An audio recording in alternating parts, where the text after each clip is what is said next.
Zay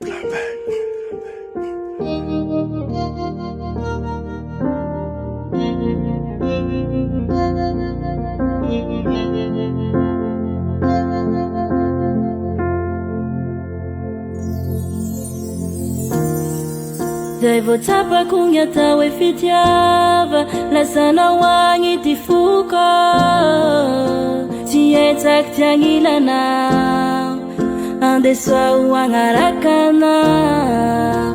Zay omba nandehanako, zay misy anao tranoko, aminao fahasambarako, tiako aniha.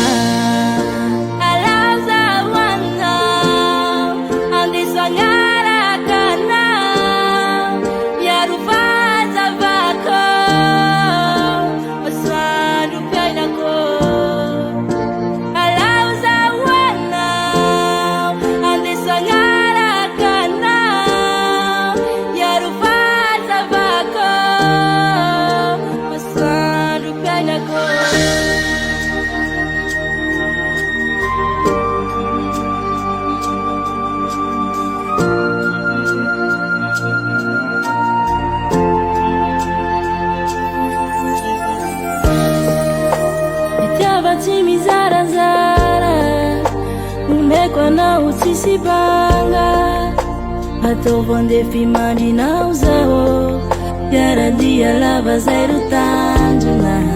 Na mimamy na mangidy, zaho tsy ho kivy, zaho tsy hialanao.